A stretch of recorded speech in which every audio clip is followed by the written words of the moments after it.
Good day, lords and ladies, and welcome to a first peek of 4th generation warfare. This is a game developed by Eversim Studios. They have sent me this, I should say this up front, they have sent me this game to review. So my opinions may be slightly biased because I have not purchased this game myself.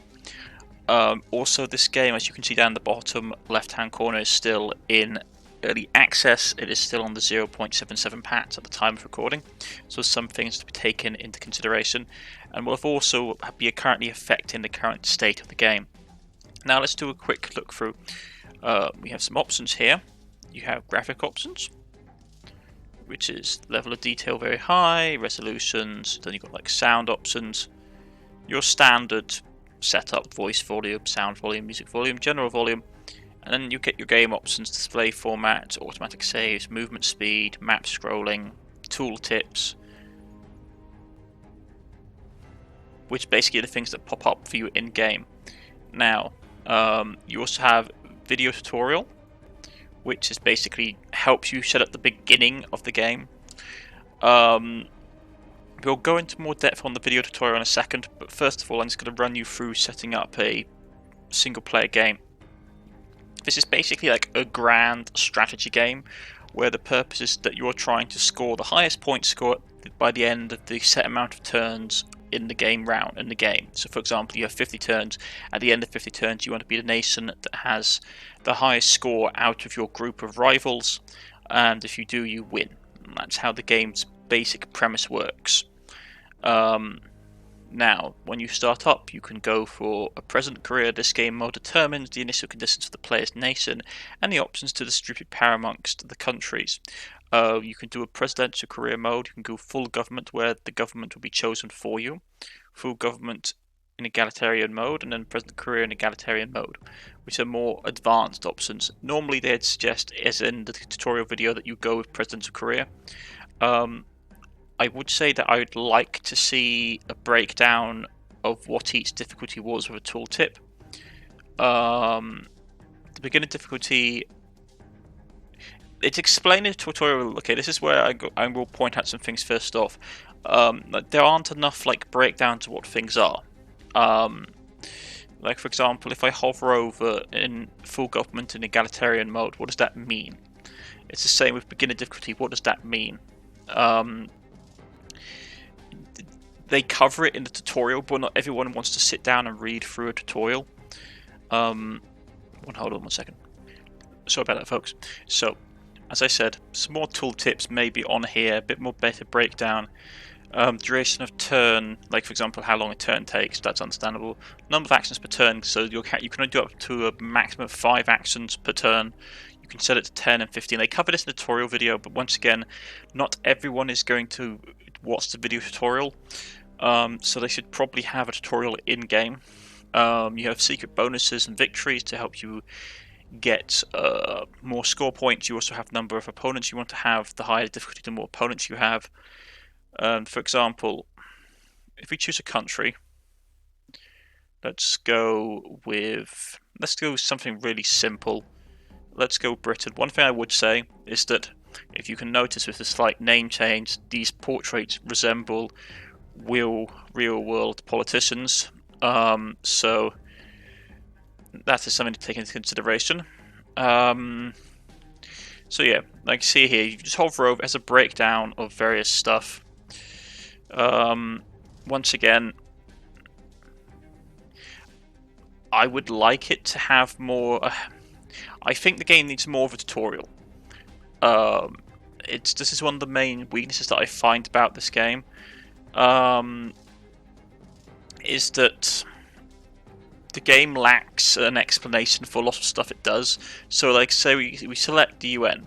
We select the United Kingdom. We know that they have level of military might is 2 out of 5. We know they have level of arms production 4 out of 5. With a bit more of breakdown here, depends on the number of arms factories. That's great. Okay, but what does that mean?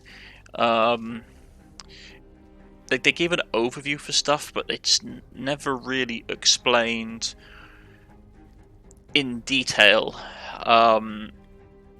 like what certain things do. For example, they've chosen, I know, China as our primary adversary for its the scoring system. So let's go with something different. Let's say, yeah, we'll go with the old enemy of Britain. Let's go with France, just for example. With us, they're not like our direct enemy, but they're basically the person we're trying to beat in score. So we go with France. And the game is basic.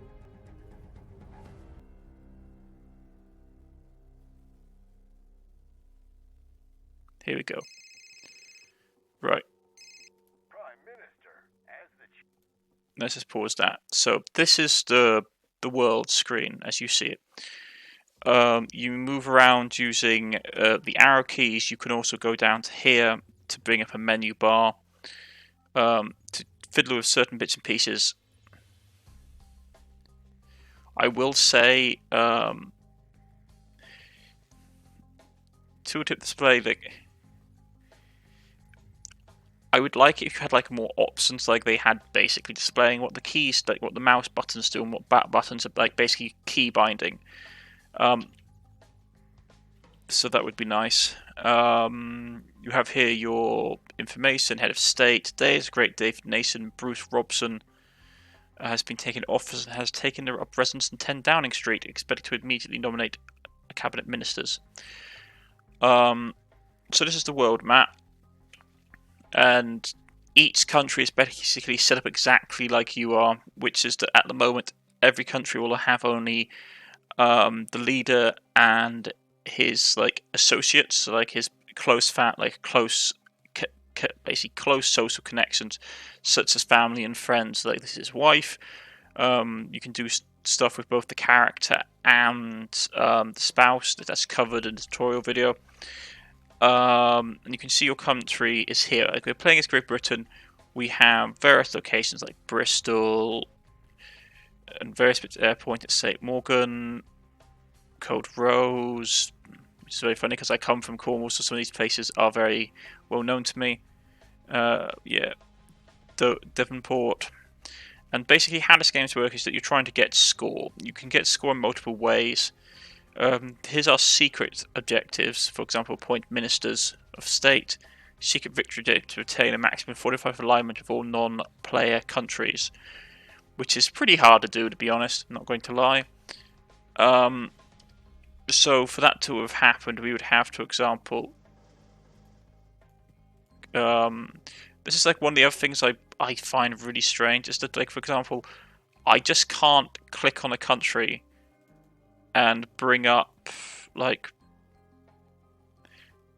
yeah, no, it's a French factory. I was trying to get France, the country itself. There we go. You had to right click. It's a bit fiddly. So, for example, an alignment with us there on 90%. And Casus Belli is only 2%. We don't have much Casus Belli against them. We have a strong alignment with them, which basically means that if you hover over the learn more, level of relations between two countries, the best level 10% alignment changes according to various actions, commercial agreement, strategic, and such on and such like. I will say that I think this, like, if we're being honest right now, I think the game is good. Don't get me wrong. It's a good game. For those of you who like grand, complex strategy, it is difficult because there's just not enough explanation for people who are not familiar with the franchise about how you do everything, because it's so complicated. It's basically on paradox levels of game mechanics. For example, here's our characters. Each character can only basically do one action per turn. Your spouse can do various stuff like assassinate, explosives, all that kind of stuff if so inclined. But it costs you influence from your main character. So this is the person you play as. If they die, you lose. So for example, this turn we could do a whole host of stuff like name a cabinet minister, establish a national budget, authorize the use of nuclear weapons, conduct award ceremonies. But they don't tell you what any of this stuff does. There's no, besides the tooltips that pop up, there's no sort of like help menu or encyclopedia to tell you how to do stuff. It's it's very threadbare at the moment. So, for example, we're going to select a cabinet minister. We're going to go here. Let's go Director of Homeland Security. Now, if we select one of these people, the game basically says the two things you want to look into are their experience level and their psychic profile.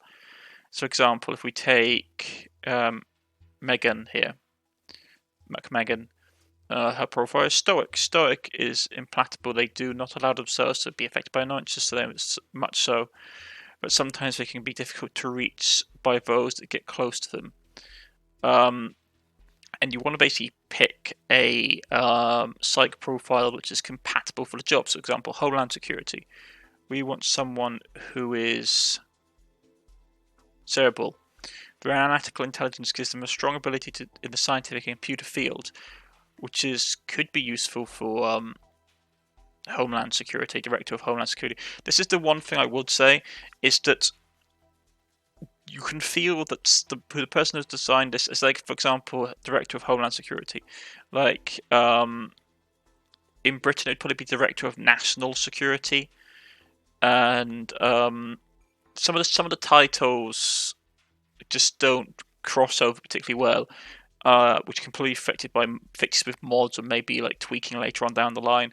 But it's just some things that, like, if you're in like a British cabinet, Director of Homeland Security isn't something you would have. You probably have like Minister of National, I think it's the Minister of National Security or something like that. But then again, like, we have various security, like Cobra, and various cabinet groups or like emergency groups that pop up in times of emergency. Like Minister of Police. Was it police?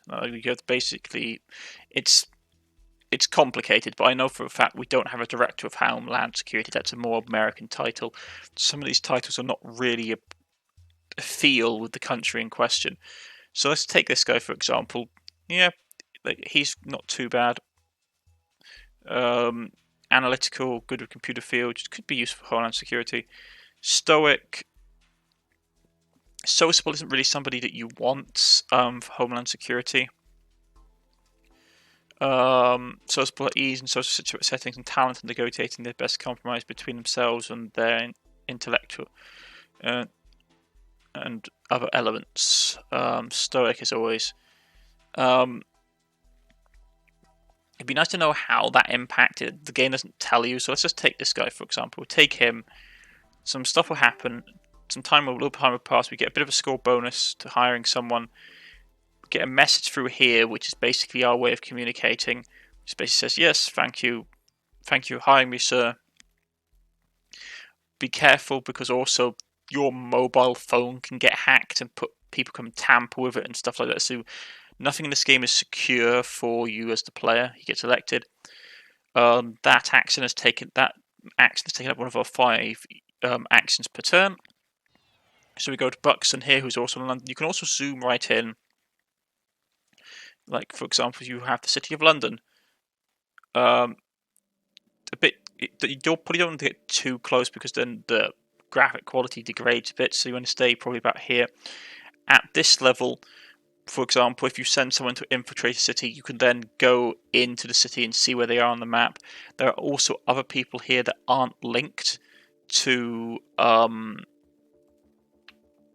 they're not linked to your government. For example, here, this gentleman here, I believe, is a loyal friend of this gentleman here. So, like, basically, you could have as many things switched on as you want. You could also have law-abiding characters.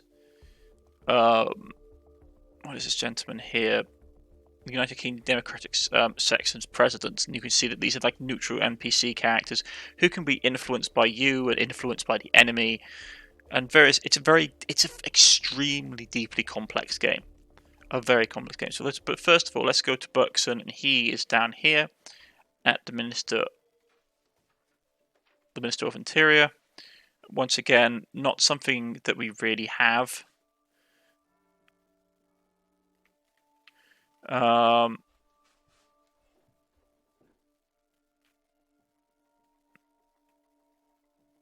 Democratic Right group. I never heard of Democratic Right group, to be honest. I know they have changed Like, for example, the Ministry of Foreign Affairs is like the Foreign Office. Some things have been changed for creative license. So, for example, like we're going to recruit an agent for Director of Homeland Security. We're going to recruit them from London. Have a little moment pass. Here's his message here. Started a recruitment campaign. Human resources. The recruitment campaign has begun. The first candidates will be here soon. We can't do anything else for the rest of the turn, so we're going to end the turn. The AI will be doing other things. And once our turn has ended, we get a couple of messages.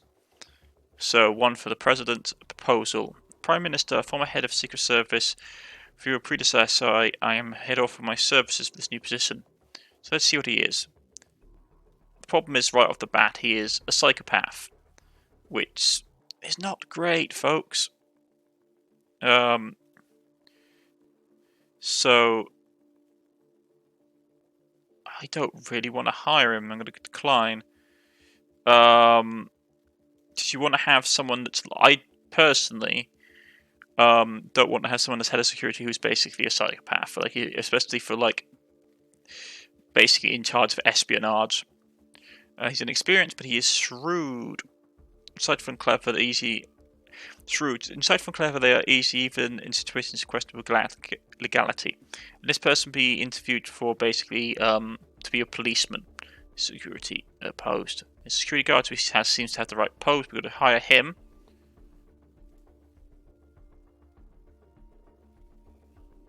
So if you want to go for the police, which he is here, I believe he is police inspector, and we can get him to do various jobs like investigate a contact, analyze security footage, search for character on the video surveillance systems. The thing is, none of this actually tells you what it does, which is once again something I would say that the game needs more tooltips. It needs either like a beginner's tutorial mission where it guides you through having to set up stuff, or just more tooltips.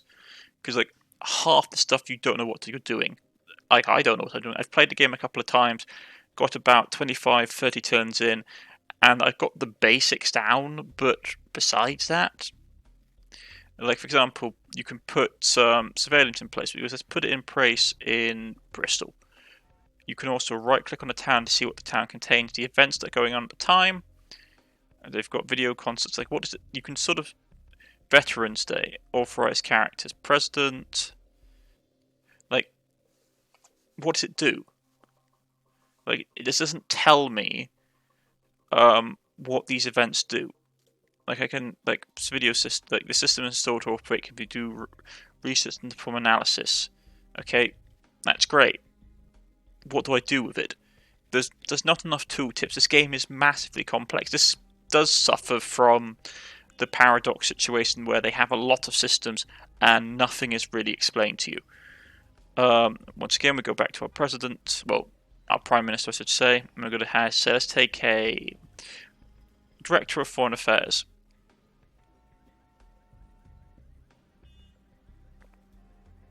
I haven't hired anybody yet, mate. Yeah. So this thing just won't go away. Huh. Action done once per day. Yeah, but I haven't done an action yet. Must be a bug. So let's just hire someone. We want someone for foreign affairs who's not... So this is the psychopath trait here. Psychopath, particularly unstable and have trouble socializing. They are in their element when they are behaving immorally and possibly dangerously. Do I really want someone like that to be the head of my intelligence agency? No. Stoic, not great. I want someone who's can negotiate. Paranoid is not great. Let's go with shrewd.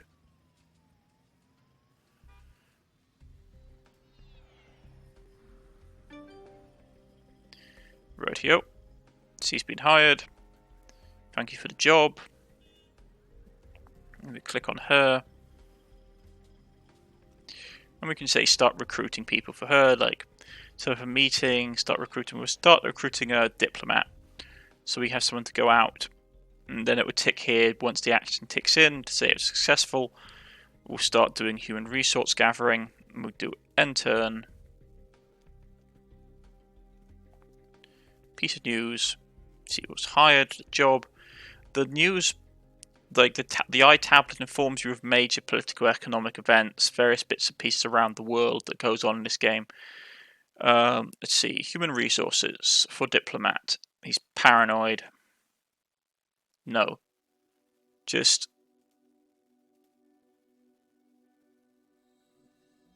yeah, resourceful is not too bad. So if we go to diplomacy, you have this gentleman here.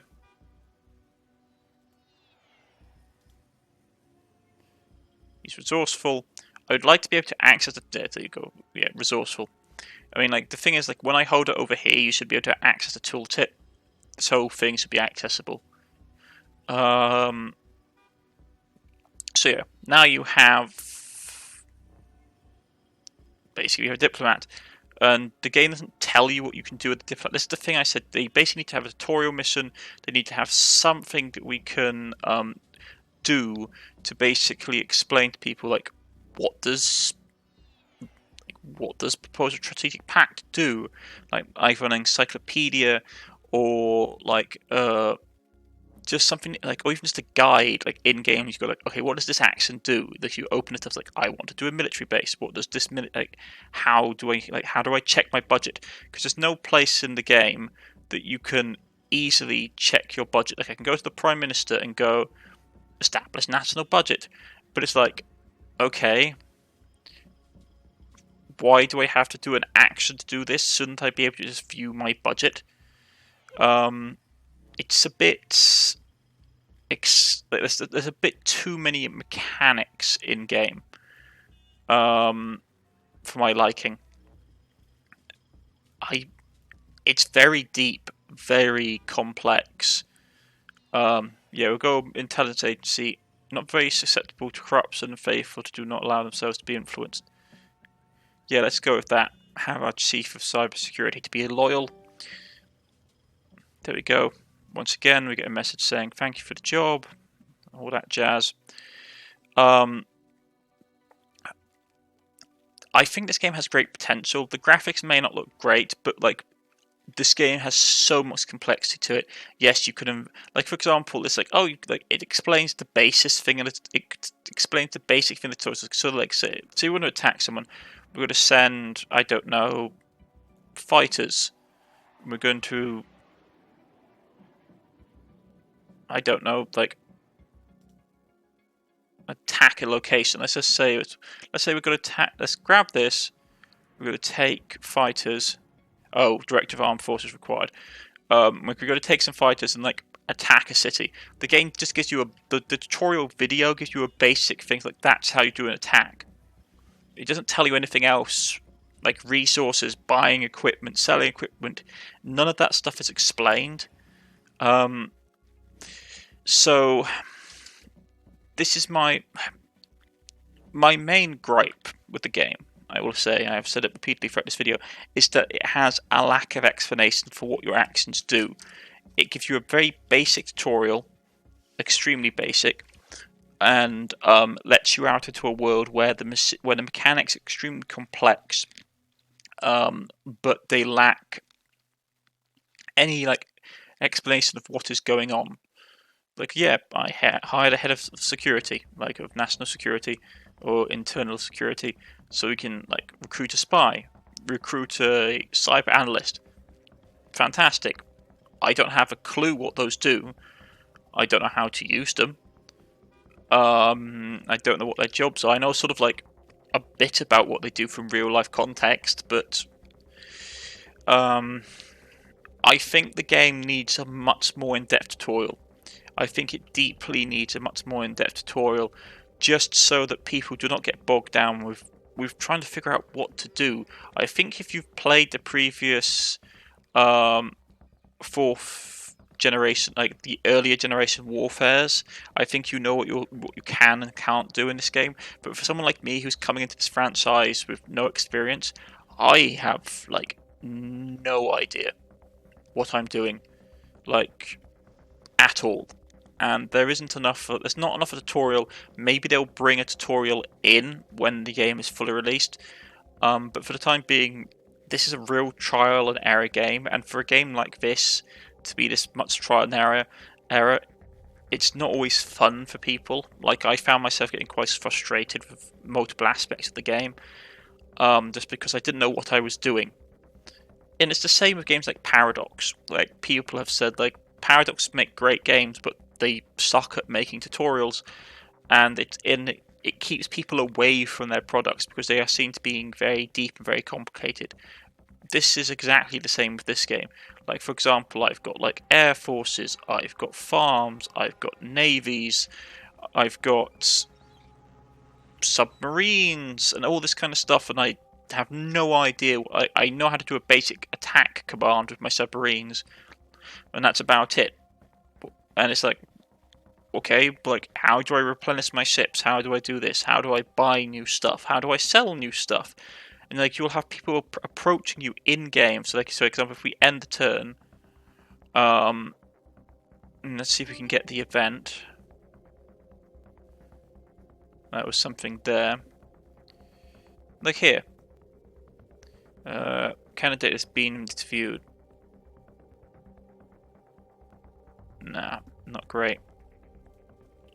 So yeah, for example, yes, we set up our surveillance net. Yeah, we've set up our video network in Bristol. But like, for example, the game doesn't tell you how to counteract, to do counter espionage. Doesn't tell you any of that kind of thing. So my review of this is that it's a good game. Like, the core of the game is very good. It's very in-depth. If you like grand strategy, grand political games, it's a very good game. It needs more polish. It needs a dedicated tutorial, like either a list of like a number of videos or an in-game like tutorial mission setup to walk you through how to do all the aspects of things. As it stands right now, it lacks that accessibility that a lot of people will require to play the game. Since I have personally myself found the game to be engaging, but at the same time, the lack of clarity of what you're supposed to be doing is a bit of a turn off, especially with complex games like this. So I am going to hold on. Also, like, I'd like to be able to just go straight back to the. I can't remember off the top of my head if quitting this quits the game completely or takes you back to the menu. I personally like to have games where they have exit to menu and exit game, so you know one option takes you back to the starting menu and one option takes you out of the game. So to clarify, for those of you who like grand strategy, this may be up your alley. The lack of a tutorial or any like tool tips for what abilities and stuff do, just like how you're supposed to do anything in the game, is a bit unfortunate, if I was being honest. I would suggest that maybe the developers have released more tutorial videos in the menu for people to watch for particular aspects, like how do you do like how do you manage your armed forces, how do you manage your counter surveillance and your surveillance networks, this kind of thing, like how do you handle diplomacy, because I haven't even got into diplomacy and all the complex stuff that comes with it, like setting up embassies and other places and like all that kind of jazz. The game just lacks explanation for a lot of its deeper mechanics, and I think it suffers because of it. So if you're interested in picking up 4th generation warfare, look it up on Steam. It is still in early access. It is an interesting title with potential to be great if they just put a bit more time to the tutorial and like explanation segments. But that's just my personal opinion. Now, I've been Cornish-knight. If you have liked, please press the like button. If you subscribe, please press the subscribe button. And I shall see you all again next time, folks. Goodbye.